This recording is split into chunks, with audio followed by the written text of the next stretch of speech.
This is SelfWork, and I'm Dr. Margaret Rutherford. At SelfWork, we'll discuss psychological and emotional issues common in today's world and what to do about them. I'm Dr. Margaret, and SelfWork is a podcast dedicated to you taking just a few minutes today for your own self-work. Hello and welcome back to SelfWork. As promised, we're going to be talking about perfectly hidden depression today. I've had several episodes on it, and it's definitely the most popular of my podcasts. In fact, thousands of you have listened in. Just to let you know a little bit about me, I'm Dr. Margaret Rutherford. I'm a clinical psychologist out of Fayetteville, Arkansas. I've been in practice now. It's 2018. I've been in practice for 25 years.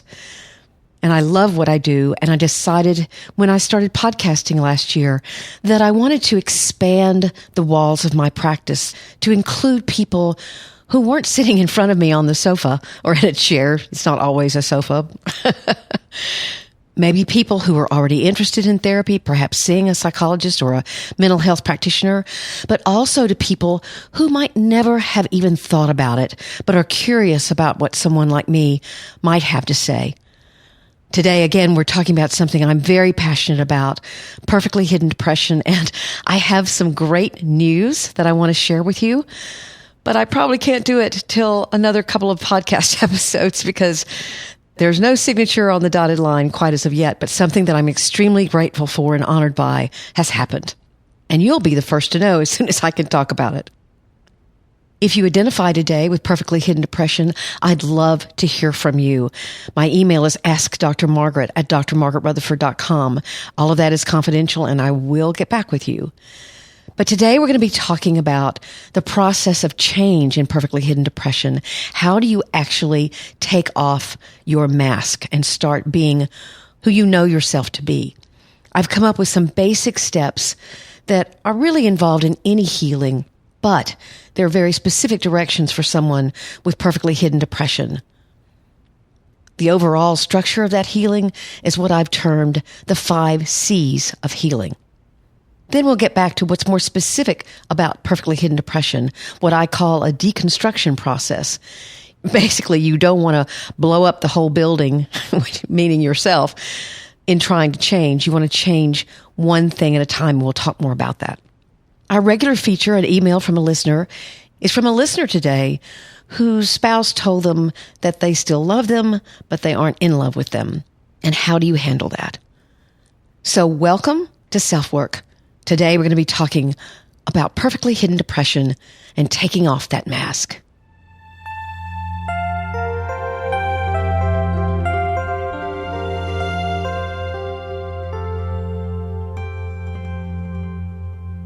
Perfectionism, over-responsibility, discounting painful emotion or past trauma, chastising yourself if you're not counting your blessings, always being there for others, but sharing very little of who you really are or what problems you might have. These are 5 of the 10 traits of perfectly hidden depression. If you're interested in hearing about more of them, they're actually listed in, I believe, episode 30. What perfectly hidden depression is, it's a syndrome that I've been writing about for almost 4 years now. These traits ensure that whatever perfectionistic mask you're wearing, it stays on tightly. Within the last few months, the need for identifying the danger of perfectly hidden depression has become more evident. There are researchers like Paul Hewitt of the University of British Columbia that's sounding the cry that perfectionism can obviously be a helpful trait, but can also be linked with increases in self-dissatisfaction and even stress on the body. Basically, the harder you are on yourself, the more you analyze every detail of a situation, the less satisfied you may be with the outcome, and then your body responds in kind. But it's also being shown with research that perfectionism can cause even greater damage, fatal damage. Several studies have shown a strong correlation again between perfectionism and suicide. There was one study, for example, that showed that 70% of 33 boys and young men who had killed themselves were described by their parents as placing, quote unquote, exceedingly high demands on themselves. Gordon Flett, who's just written a book on perfectionism, who's also a lead researcher, states, Other than those people who have suffered greatly because of their perfectionism or the perfectionism of a loved one, the average person has very little understanding or awareness of how destructive perfectionism can be. I will add a link to his new book called Perfectionism, A Relational Approach to Conceptualization, Assessment, and Treatment. Sounds like a sort of a heady title. Yet, why is this so scary? It's scary because perfectionistic people are really good at hiding pain. I obviously have no idea, for example, what was in the mind and the heart of the young Washington State quarterback who recently committed suicide. What I do know is that no one thought he was depressed or certainly had suicidal thoughts. We'll all be thinking about his family, of course. But what would cause someone with perfectly hidden depression to want to change or to be able to reveal themselves and take off their mask? What my own patients and hundreds of emails that I've gotten have shared, it's when the burden of isolation, the despair of closeted-off feelings, or the suicidal urges to end the charade become too great. That's when someone with PhD or perfectly hidden depression might come into a therapist's office for help, tell a good friend, or tell a parent about their struggles. Yet those therapists, those friends, and those parents have to see it. They have to know that perfectly hidden depression exists. They have to recognize that depression doesn't always look the same. It's not always melancholy or agitation. It's not always lack of engagement with the world or isolation. It can be perfectly hidden. So what's the answer? If those with perfectly hidden depression actually want to heal, what are the steps to change? I would say that there are 5 steps. Steps perhaps basic for all change to take place. Yet there are specific directions, again, as I said in the intro, that someone with perfectly hidden depression must travel to heal. I've termed those basic 5 steps the 5 C's of healing. First, there's consciousness. You have to identify a problem as a problem before you can change it, right? You have to begin to understand and accept that it's having a painful impact on both you and your relationships.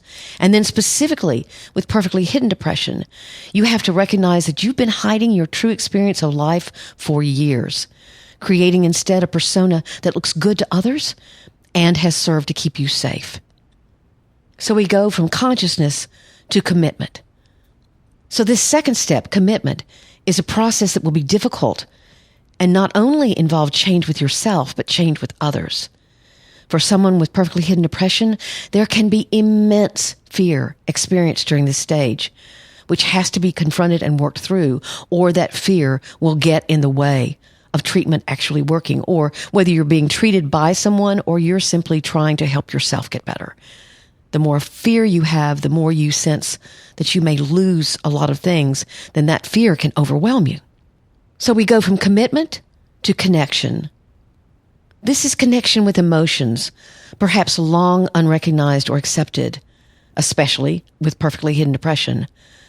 There's likely to be trauma present in someone's history or some kind of childhood learning or experience that has created this avoidance and denial of painful feelings.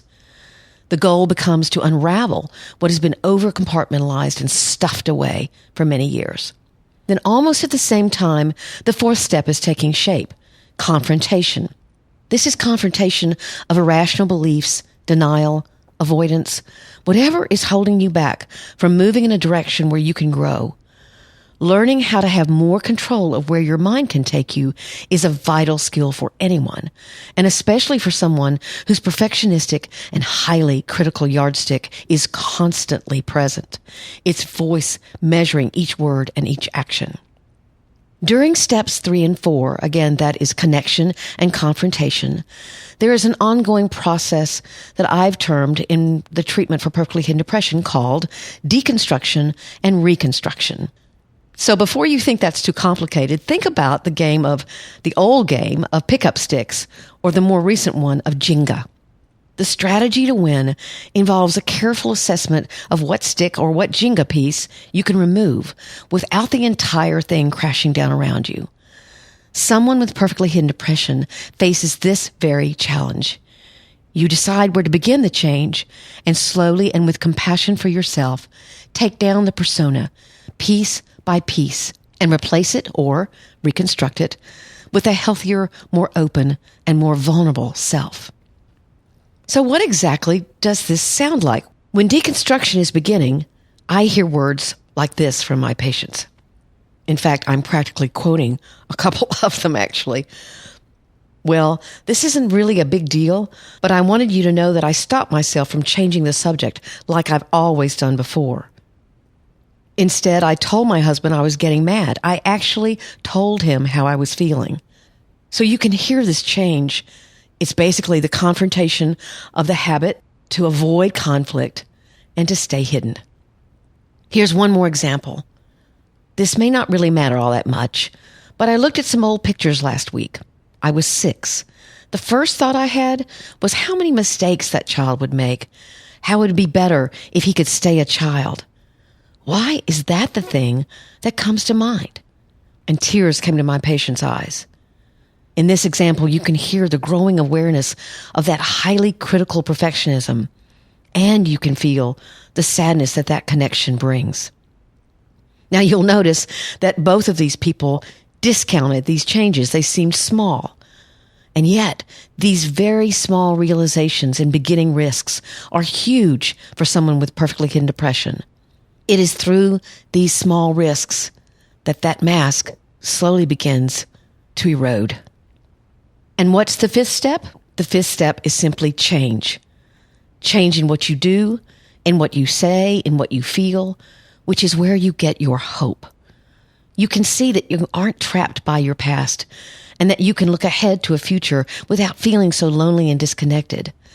That very change, those small steps taken to undo or deconstruct the patterns of perfectionism and hiding and to risk or rebuild new ones, they lead to the cycle renewing itself. So if you think of the cycle as consciousness, commitment, connection, confrontation, and change, almost like they are all connected by a circle, then that cycle starts renewing itself.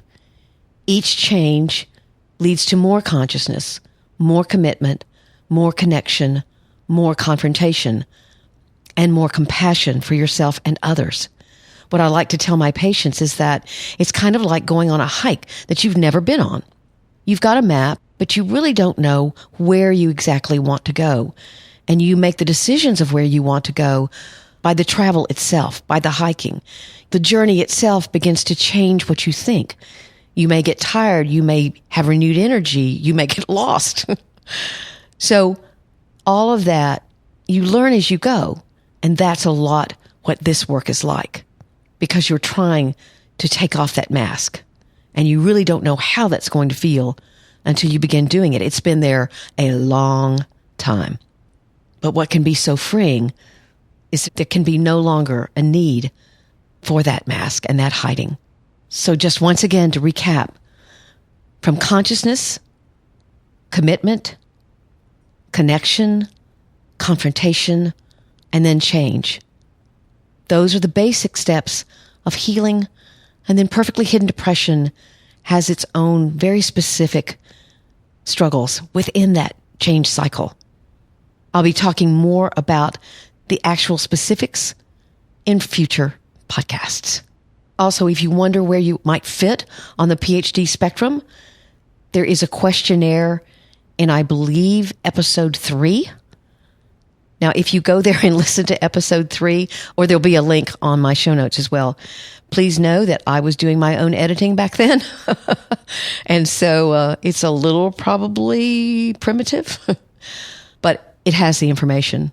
Or like I say, in the show notes as well.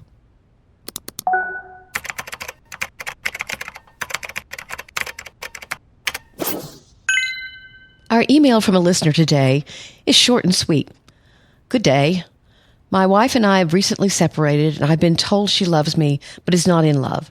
Do you have any suggestions or reading material that may help us in this area? Please let me know. And my answer is pretty short and sweet as well. Hello, it certainly sounds as if you and your wife are in a terrifically painful place.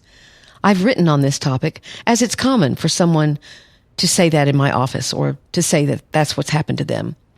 If there's not already someone else involved or your wife has been drawn to someone else, then some frank discussions of what's gone wrong in your relationship is a must. Your best stance is to try and understand how she's feeling. What about the relationship feels empty to her? And work with her on these problems. The idea that you've written me is a great sign that you tried to remain open to the idea rather than becoming defensive. That's a huge plus. Sometimes relationships can become stagnant and you can lose that in-love feeling. I do have an episode on that very topic. It's episode 42, How to Fall Back in Love and Make Sure You Stay. And I also have several blog posts on it at drmargaretrutherford.com, my website. Also, a good book is called Too Good to Leave, Too Bad to Stay. It's on Amazon, and it takes a very objective look at the process of divorce, if indeed that's a discussion the two of you are having. But I like the book because the author actually interviewed people who both stayed and people who divorced and get them to look at it retrospectively. What would they have changed? What did they think about that was good? What did they forget to think about? All that kind of thing. So it's a very objective book. It's not pro-marriage or pro-divorce. I liked this email because one of the things that I tell people all the time, if their partner has told them that they don't know about the future of the relationship, is that they'll look at me and say, I don't have any choice here. Well, my take is, yes, you do. You have a choice whether you march to an attorney's office and file for divorce yourself, whether you call the children and tell them what a crummy person your spouse is, whether you wreak havoc with friendships, whether you hire a detective, whether you sit down and talk with them and try to understand. You have lots of choices. Yes, you've been told something that hurts and that is frightening to you, but you still have a lot of choice. And perhaps that very kind of commitment to not being defensive and to try to hang in there is what your spouse needs to see. So if you've listened to my podcast before, you know that I talk a lot about what can you do about it. And there's actually things that you can do to try to reassure your spouse that you'll do whatever necessary to save the marriage. And if, of course, that's not possible, what my experience has shown that those people who don't get defensive, who don't get attacking, will go on and build better lives for themselves.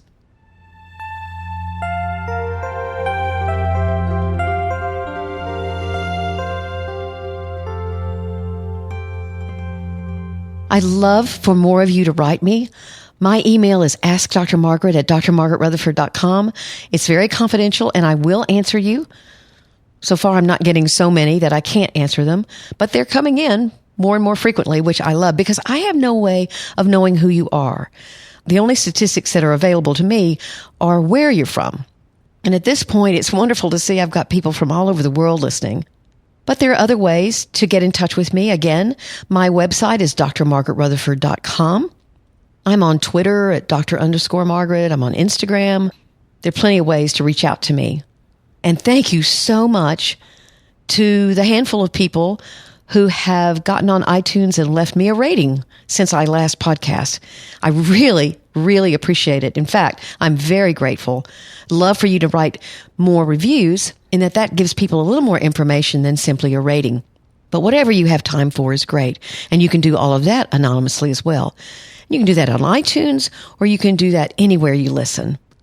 And of course, I love subscriptions. My subscriptions went way up last week. Now, they tend to go up and down, but it was the highest number I'd ever reached, so I was excited because that just tells me people are interested enough to where they want to know about the next podcast. Speaking of the next podcast, I'm actually got my act together, and I know what it's going to be about. We're going to talk about self-esteem and how not to beat yourself up so much. I'm going to use some stories of real patients of mine who were struggling and these ideas or exercises that we came up with to help them. So maybe they can be helpful to you as well. Again, I so appreciate you being a listener to SelfWork, and I'd love to hear from you, even if it's just to write me about what you would like for me to talk about. That would be great as well. So thanks for listening. Take very good care. I'm Dr. Margaret. And again, you've been listening to SelfWork.